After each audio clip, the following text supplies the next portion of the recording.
നടിയാക്രമണ കേസിൽ ശിക്ഷാവധിക്ക് അല്പസമയം കൂടി മാത്രമേ ഇനി ബാക്കിയുള്ളൂ. നമുക്ക് 3:30 കൃത്യമായ വിവരം ലഭിക്കും. അതിനുവേണ്ടി കാത്തിരിക്കുകയാണ്. ഇപ്പോൾ സിജോ വർഗീസും നിതിൻ സേവ്യറും നമ്മോടൊപ്പം തുടരുകയാണ്. നിതിൻ, കോടതിക്കുള്ളിൽ ഇന്ന് മറ്റു ചില കാര്യങ്ങൾ കൂടി നടന്നല്ലോ. അതായത് കോടതി ഇതുമായി ബന്ധപ്പെട്ട ഈ കേസുമായി ബന്ധപ്പെട്ട് പല സമയങ്ങളിലായി ഉണ്ടായ കോടതി അലക്ഷ്യ കേസുകൾ അതുകൂടി ഇന്ന് പരിഗണിക്കുകയുണ്ടായി. അതിൽ എന്ത് നിലപാടിലേക്കാണ് കോടതി പോയത്?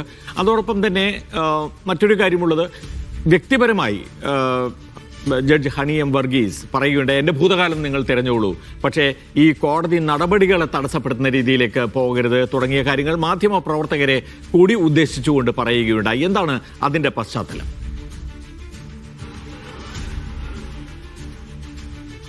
ഈ കേസുമായി ബന്ധപ്പെട്ട കോടതിയലക്ഷ്യ ഹർജികൾ പരിഗണനയ്ക്കെടുത്തിരുന്നു. തൽക്കാലം 18-ാം തീയതിയിലേക്കാണ് മാറ്റിവെച്ചിരിക്കുന്നത്. പ്രധാനമായും മാധ്യമപ്രവർത്തകർക്കെതിരെ നികേഷ് കുമാർ, റോഷിപാൽ, ആന്റോ അഗസ്റ്റിൻ തുടങ്ങിയ മാധ്യമപ്രവർത്തകർക്കെതിരെയും ഒപ്പം തന്നെ ഈ കേസിൽ നേരത്തെ സാക്ഷിയായിരുന്ന ബാലചന്ദ്രകുമാർ, അന്വേഷണ ഉദ്യോഗസ്ഥനായ ബൈജു പോലോസ് എന്നിവർക്കെതിരെയാണ് കോടതിയലക്ഷ്യ ഹർജികൾ നിലനിൽക്കുന്നത്. ഈ കേസുകളാണ് തൽക്കാലം 18-ാം തീയതിയിൽ പരിഗണിക്കാമെന്ന് പറഞ്ഞ് മാറ്റിവെച്ചിട്ടുള്ളത്. ഒപ്പം തന്നെ ദിലീപ് ഇന്ന് രാവിലെ ജില്ലാ സെഷൻസ് കോടതിയിൽ ഒരു ഹർജി നൽകിയിട്ടുണ്ട്. തൻ്റെ പാസ്പോർട്ട്, സറണ്ടർ ചെയ്ത പാസ്പോർട്ട് വിട്ടു നൽകണമെന്നാവശ്യപ്പെട്ടാണ് ദിലീപ് ഹർജി നൽകിയിട്ടുള്ളത്. ഈ ഹർജി 18-ാം തീയതിയാണ് കോടതി പരിഗണിക്കാൻ മാറ്റിവെച്ചിട്ടുള്ളത്. മറ്റൊരു പ്രധാനപ്പെട്ട കാര്യം, ചില വ്യക്തിപരമായ അല്ലെങ്കിൽ കുറച്ചുകൂടി വ്യക്തമായി തന്നെ തന്റെ നിലപാടുകൾ കോടതിയിൽ പറയാൻ ജഡ്ജി ശ്രമിച്ചു എന്നതാണ്. അതായത് ഈ ജഡ്ജിക്കെതിരെ തുടക്കം മുതൽ തന്നെ ചില ആരോപണങ്ങൾ ഉയർന്നിരുന്നു. പക്ഷം പിടിച്ചുള്ള നിലപാടുകൾ പറയുന്നു, അല്ലെങ്കിൽ പ്രോസിക്യൂഷൻ പറയുന്നത് കേൾക്കാൻ തയ്യാറാകുന്നില്ല. ഈ പ്രതിഭാഗത്തുള്ളവരുടെ അഭിഭാഷകർ അതിജീവിതയോട് പെരുമാറുമ്പോൾ പലപ്പോഴും അതിരുവിട്ട പെരുമാറ്റം ഉണ്ടാകുമ്പോൾ, അല്ലെങ്കിൽ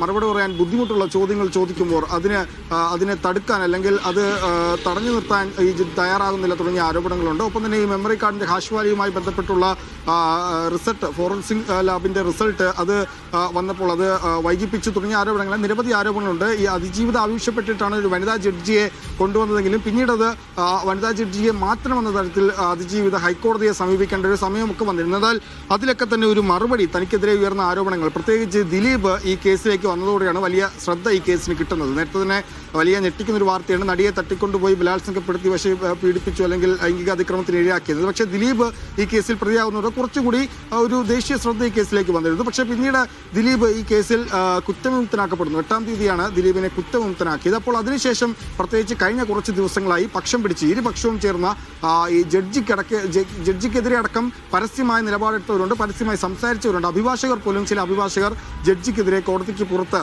പരസ്യമായി സംസാരിക്കുന്ന ഒരു നിലപാടുണ്ടായിരുന്നു. ജഡ്ജിയുടെ പൂർവ്വകാല ചരിത്രം പരിശോധിക്കണമെന്ന തരത്തിലുള്ള വലിയ വാഗ്വാദങ്ങൾ അല്ലെങ്കിൽ വലിയ തർക്കങ്ങളൊക്കെ ഉണ്ടായിരുന്നു. ഏതായാലും തനിക്കെതിരെ ഉയർന്നു വന്ന ഇത്തരം ആരോപണങ്ങളിൽ കൂടി മറുപടി പറയാൻ ഇപ്പോൾ ഈ കോടതിയിൽ ജഡ്ജി തയ്യാറായി എന്നതാണ്. അതായത് തൻ്റെ ഭൂതകാലം നിങ്ങൾ പരിശോധിച്ചോളൂ എന്നാണ് ഈ കോടതി പറയുന്നത്. കേസ് തുടങ്ങിയ കാലം മുതൽ അനാവശ്യ പ്രശ്നങ്ങൾ ഉണ്ടാക്കാൻ ചില നിക്ഷിപ്ത കക്ഷികൾ ശ്രമിച്ചു. കോടതിക്കകത്തും കോടതിക്ക് പുറത്തും ചില നിക്ഷിപ്ത കക്ഷികൾ ശ്രമിച്ചു എന്നാണ് ജഡ്ജി കോടതിയിൽ പറയുന്നത്. ഒപ്പം തന്നെ കമന്റ് പറയണമെന്ന് നിർബന്ധമുള്ള എല്ലാവരും വിധിന്യായം വായിച്ച ശേഷം, വിധിയുടെ പകർപ്പ് പുറത്തു വന്ന ശേഷം, അത് വായിച്ച് പഠിച്ച ശേഷം കമന്റ് പറഞ്ഞോളൂ, ഇതിൽ അഭിപ്രായം പറഞ്ഞോളൂ എന്നാണ് പറയുന്നത്. ഏതൊക്കെ സാഹചര്യത്തിലാണ്, ഏതൊക്കെ കാരണത്തിലാണ് ഇതിൽ 8-ാം പ്രതിയായിരുന്ന നടൻ ദിലീപിനെ ഏത് സാഹചര്യത്തിലാണ് കുറ്റവിമുക്തനാക്കിയത് എന്ന് തന്റെ വിധിന്യായത്തിൽ കൃത്യമായി ഉണ്ടായിരിക്കുമെന്നൊരു സൂചനയാണ് ഈ ജഡ്ജി